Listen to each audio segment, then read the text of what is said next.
In 1984, Prince Rogers Nelson played a sold-out show at First Avenue in downtown Minneapolis. 2,000 people screamed themselves hoarse. The house lights came up at 11:15. Everyone went home, except Prince didn't go home. At 1:30 in the morning, he walked back on stage in front of 300 people who'd been told to wait, told to stay quiet, told that if they left, they'd miss it. He played until 4 a.m. No cameras, no press, just Prince and whoever got the nod. If you weren't inside, it didn't happen. And here's the question nobody asked back then. Who decided who got in? Who controlled the door? And what did that kind of power do to the myth of Prince, to the music industry in Minneapolis, and to the way we still talk about genius today? Because that after show wasn't just a jam session, it was a calculation. And by the time Paisley Park opened its doors in 1987, that calculation had become an empire. Welcome to the Vinyl Vault. I'm Natasha. We crack open the stories the industry wrapped in cellophane and sold you as legend. Today, we're peeling back the Prince after-show myth, the invite-only nights, the machinery that turned mystery into currency, and the one place where all of it came together, Paisley Park. We're not here to tear Prince down. We're here to show you how he built something so airtight that 30 years later, people still argue about whether they were really there. Subscribe if you want the deep dives. Drop a comment if you remember the First Avenue era, if you were in Minneapolis, if you heard the rumors, and stick around, because what you think you know about those after shows is only half the story. Let's start with the public version. Prince was a perfectionist. He loved to play. After the arena shows, after the stadium tours, he'd roll into a small club unannounced and just jam. Fans got lucky. The music was raw. It was about the art, not the money. That's the version that made it into the magazine profiles, into the VH1 specials, into the mythology. And it's not entirely wrong. Prince did love to play. He did show up at 3 a.m. with his band and turn a club into a church. But here's what that story leaves out. Who got the call, who made the list, and what you had to give up to stay on it. Because those after shows weren't open door, they were curated. And the person holding the guest list wasn't just some club manager. It was Prince's inner circle, his management, his security, the people who understood that scarcity drives demand, that if you make people beg to get in, they'll never stop talking about the night they did. First Avenue was the testing ground. The club had been around since the 70s, but it was Prince who turned it into a landmark. He filmed Purple Rain there. He played there constantly, sometimes 3 nights in a row, sometimes after his own concerts at the Met Center or the St. Paul Civic Center. The owner, Steve McClellan, gave Prince the keys, literally. Prince could show up whenever he wanted, and the club would clear out whoever was on stage, whoever was booked, and let him take over. That's not just artist-friendly hospitality, that's a business arrangement. First Avenue got the cachet, Prince got the laboratory. He could test new material, try out band configurations, work through songs that wouldn't make the album for another 2 years. And the people who got in, the ones who waited in the cold or got the whisper from a friend, they became part of the story. They became the witnesses, and witnesses talk. They spread the myth. They make other people desperate to be next. But here's the first door that should have raised questions. Who decided who got the call? Prince had a tour manager named Alan Leeds, a brilliant guy who'd worked with James Brown, who understood the mechanics of spectacle. Leeds didn't just book shows, he controlled access. He managed the narrative. If you were press, you didn't just get an interview with Prince, you had to prove you were worth his time. If you were a fan, you didn't just buy a ticket to the after show. There were no tickets. You had to know someone. You had to be connected. And if you weren't, you could stand outside First Avenue at 2 a.m. and watch people file in, and you'd never know how they got there. That's not democracy. That's curation. That's gatekeeping as brand strategy. And it worked. Let's build the timeline because this didn't happen overnight. 1982, Prince releases 1299. He's building buzz, but he's not a stadium act yet. He starts doing late-night shows at First Avenue and at a smaller club called Sam's. The word spreads locally. Minneapolis music nerds start camping out, hoping to catch him. 1983. He's recording Purple Rain. The after shows get more frequent, more exclusive.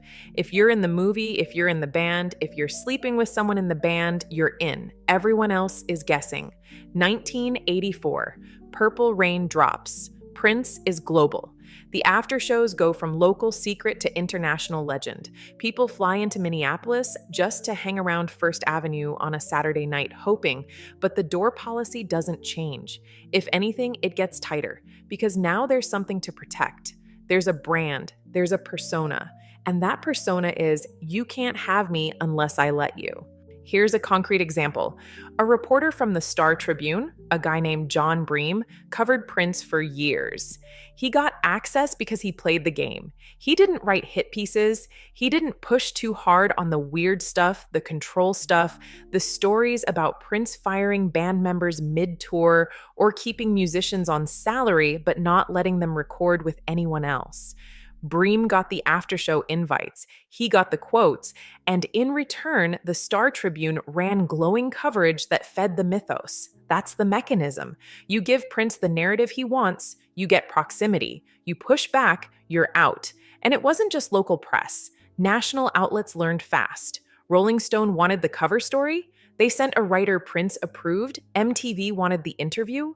They agreed to his terms. No questions about his personal life, no questions about his father, no questions about the women he dated and dumped. The access pathway ran one direction and Prince controlled the gate. Now, who benefited? Warner Brothers, Prince's label, benefited enormously. Every after-show story was free marketing. Every breathless account of Prince playing for 5 hours at some mystery location was another reason to buy the album, to see the tour, to buy the merch. The label didn't have to pay for that publicity. Prince generated it himself. But the private cost was silence. Musicians who played with Prince signed NDAs. Dancers, background singers, engineers, they all signed agreements that they wouldn't talk about what happened inside rehearsals, inside Paisley Park, inside the tour bus.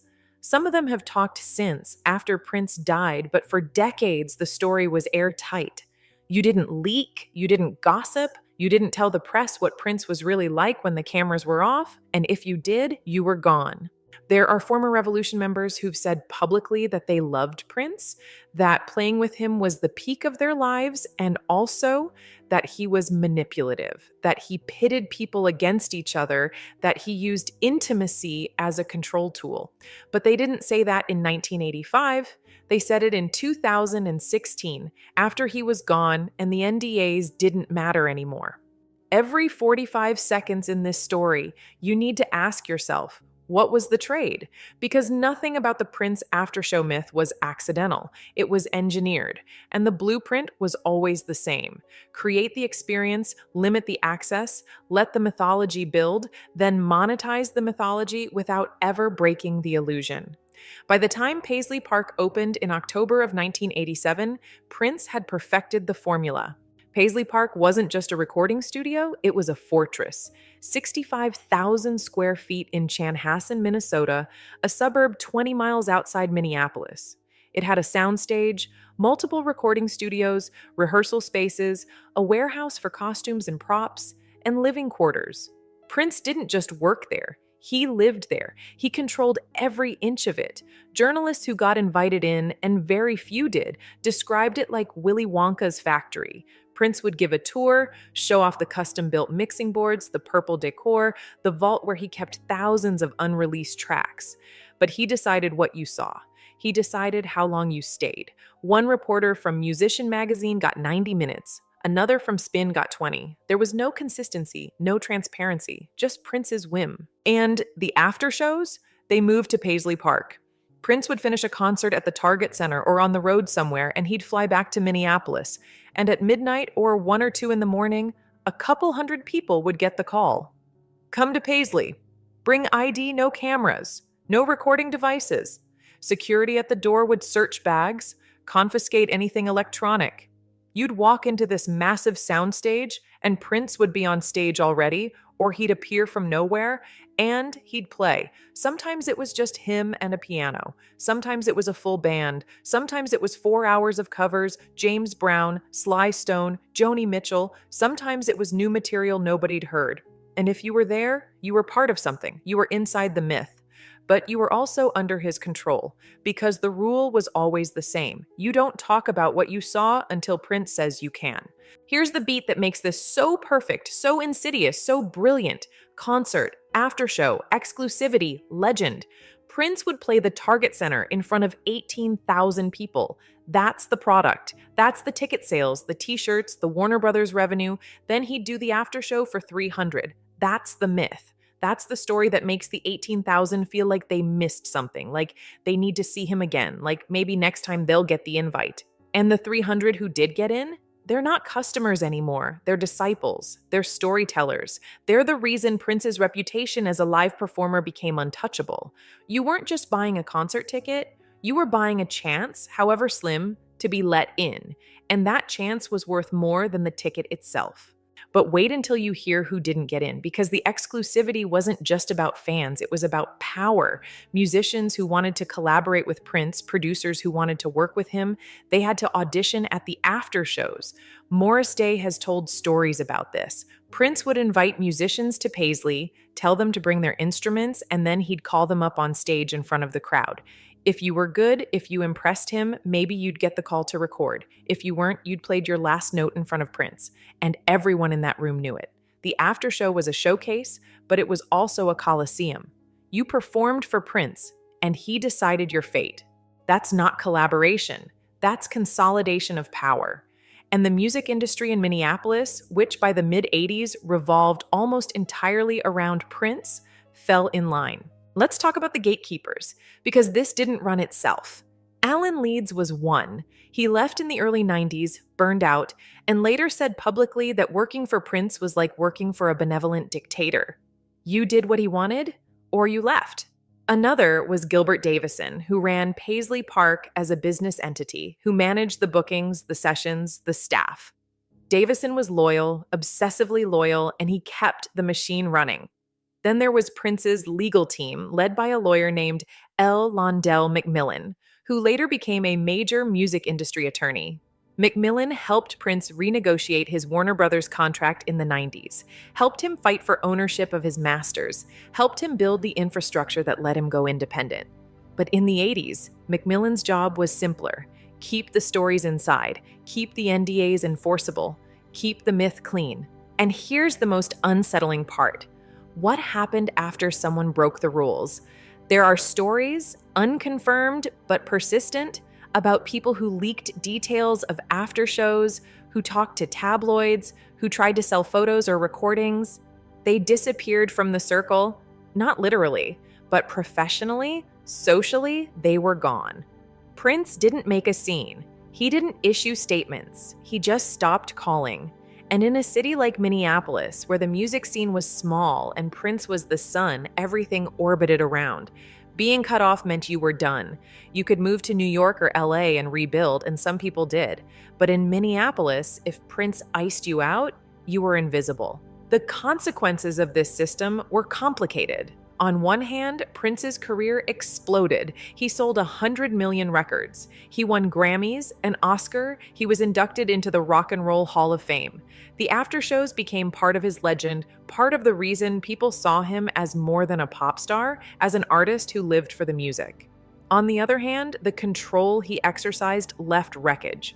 Former band members have talked about financial exploitation, about being paid below industry standard because playing with Prince was supposed to be its own reward.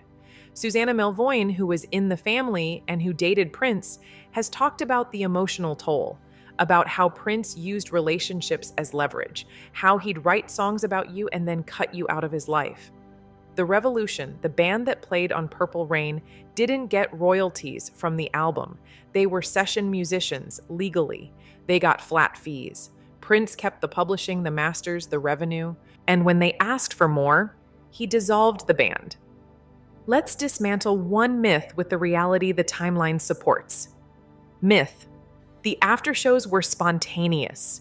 just Prince following his muse. Reality, they were scheduled. Venues were booked in advance, sometimes weeks in advance. Security was arranged, guest lists were compiled. The spontaneity was part of the performance, part of the illusion. Prince wanted you to think he just showed up, that the music was pure inspiration. But the infrastructure behind it was meticulous. Another myth. Anyone could get in if they were a true fan. Reality. The guest lists were vetted. You got in if you were useful. If you were press, who'd write the right story. If you were a local celebrity, who'd amplify the legend.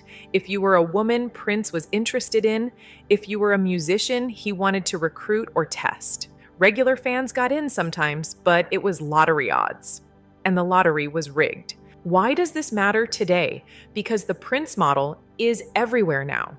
Beyoncé's surprise album drops. Taylor Swift's secret sessions. Travis Scott's pop-up shows.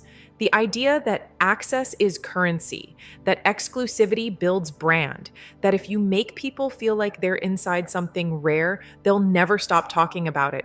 That's Prince's blueprint. He didn't invent it. James Brown did aftershows. Miles Davis controlled his image, but Prince perfected it for the modern era, for the age of MTV and celebrity worship.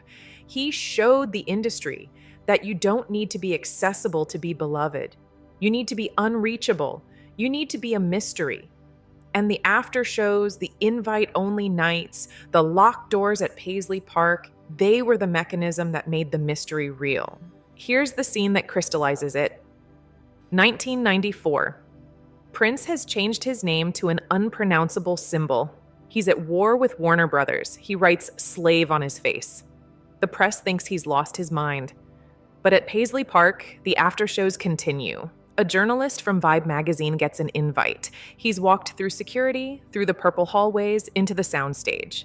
Prince is on stage already, alone with a guitar. He plays for 3 hours, mostly covers. He doesn't speak to the crowd. At the end, he puts down the guitar and walks off. No encore, no goodbye. The journalist tries to get a quote afterward, tries to ask about the Warner Brothers fight, about the name change. A security guard steps in. Interview's over. The journalist writes the piece. It's glowing. It talks about Prince's artistry, his defiance, his commitment to the music. It doesn't mention the control. It doesn't mention the NDAs the backup singer signed. It doesn't mention that Prince's former drummer, Michael Bland, had just been let go without severance after 8 years. The piece is part of the myth, and the myth is all Prince ever let you see. The public learned bits and pieces over the years, but never the full picture. When Prince died in 2016, Paisley Park became a museum. Fans could finally walk through it, see the studios, see the soundstage where the after shows happened. But it's curated. The vault is closed. The unreleased tracks, the thousands of songs Prince never put out, they're still locked away. The estate controls them. And the estate is run by people who understand the same principle Prince did. Scarcity is value. If you release everything, the mythology dies. If you keep it locked up, people will keep guessing, keep speculating, keep paying. The named gatekeepers, the people who made this work, they've mostly stayed quiet. Alan Leeds has given interviews, mostly fond ones. Gilbert Davison died in 2021. L. Londell McMillan still represents major artists. None of them have broken ranks. None of them have said, here's what really happened, because they were part of the machine, and the machine rewarded loyalty. The people who did talk, the former band members, the ex-girlfriends, they talked after Prince was gone. And even then, they talked carefully, because the myth is still valuable. The after-show stories still sell books, still get clicks, still fill Paisley Park with tourists paying $30 a head to walk through a building where they'll never hear the music that made it matter. Here's the cultural mirror. We love the idea of genius as inaccessible. We love the tortured artist, the reclusive master, the figure who doesn't play by the rules. And Prince gave us that. He gave us the image of someone so devoted to the music that he couldn't be bothered with normal industry bullshit, with publicity, with transparency. But what if the reclusiveness wasn't about the music? What if it was about control? What if the after shows, the locked doors, the NDAs, the invite only nights? What if all of that was about building a system where Prince had all the power and everyone else had to beg for scraps? That doesn't make the music less good. Sign of the Times is still a masterpiece. Purple Rain still matters. But it does mean we need to ask harder questions about what we celebrate and why. The industry learned from Prince. They learned that you can treat people as disposable as long as you deliver the product. They learned that fans will accept almost any level of control if you give them the illusion of access. They learned that the myth is more profitable than the truth. And they learned that if you lock the door, people will do anything to get in. That's the legacy of the after shows. Not the music, though the music was transcendent. The legacy is the model. The blueprint for how to turn mystery into money, how to make exclusivity feel like intimacy, how to build a kingdom where you're the only one with the keys. So here's the final reframe, the one haunting takeaway. Prince didn't just play those after shows because he loved the music. He played them because he understood that the people who got in would never forget it, and the people who didn't would spend the rest of their lives wishing they had. And both groups would keep buying the records, keep talking about the legend, keep feeding the machine. The door at Paisley Park wasn't just a door. It was the most effective marketing tool in modern music history. And it's still working 10 years after his death, because we're still talking about it. We're still wondering what it was like inside. We're still trying to get in. If you want the next file we open in the Vinyl Vault, hit subscribe. Next time, we're looking at Fleetwood Mac, the cocaine, the affairs, and the one tour writer clause that explained everything. You're not ready.